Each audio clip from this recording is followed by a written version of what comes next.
Hi everyone, Gina Shelley here. Hope you're all doing well. Today's a beautiful day for January. Um, it's wild, this whole process. I just want to thank you for your support and continued prayers because they are much needed. Today I'm going to tell you a story from my childhood, and it is my earliest memory that I can recollect. Disclaimers of child abuse, psychological abuse, domestic abuse, emotional abuse, all of these things.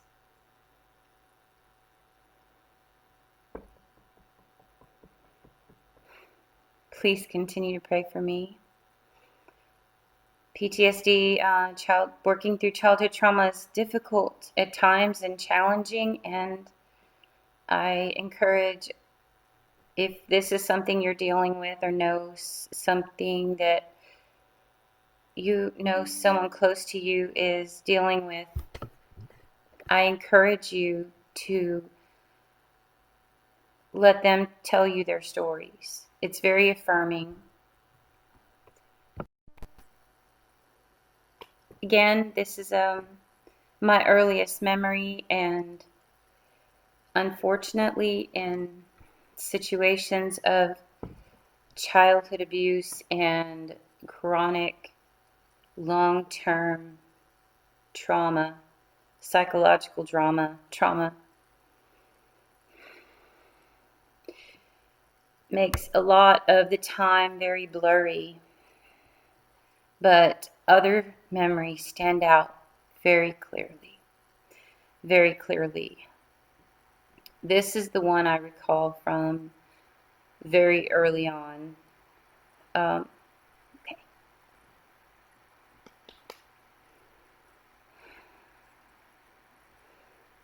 This story involves my whole family on a road trip from Texas to Georgia or Georgia to Texas. We live just off a military base in Texas, and all of our family is back home in Georgia. So we would often, Christmases and summers, we would make that long drive out there, which back then it was like 22 to 23 hours straight through.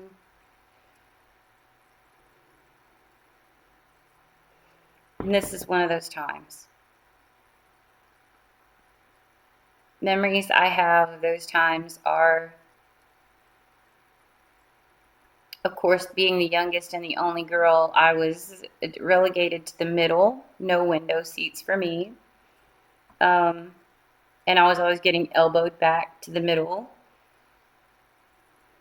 I would often sleep in the floorboards, the floor pans, which were huge back then because the Buick we were riding in was like a land yacht. That was funny. And Willie Nelson's On the Road Again was always playing, and Convoy. I'm from that era, so it was a wild time. And I enjoyed those road trips for the most part because I love to sing, and I would sing along with the radio to everyone else's complete chagrin. Uh, anyway, so some good memories of these road trips, but other extremely, unfortunately, not good memories. I would be forced to use a coffee can, either completely nude or mostly nude, in front of my dad and both of my male siblings, when everyone else got bathroom breaks, and that just seems later in life very inhumane. And that went on for, I mean, we made road trips till 13, 14, you know. Moving on. We're driving. We're driving from either again, this long road trip from from one southern state through these others to get from one or the other. It doesn't. Long road trip. And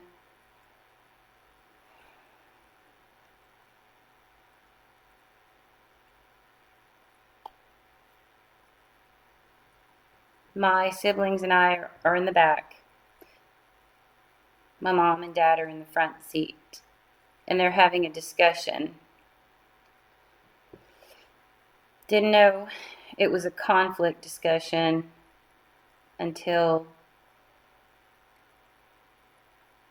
well, essentially, this was the one time I can recall that my father didn't blow like an atomic bomb. He chose to just handle things very calmly and quietly, and I don't believe he ever made a sound throughout this entire interaction, which is the complete opposite of his normal reaction. Okay, normal is drill sergeant, crazy, wild, nuclear.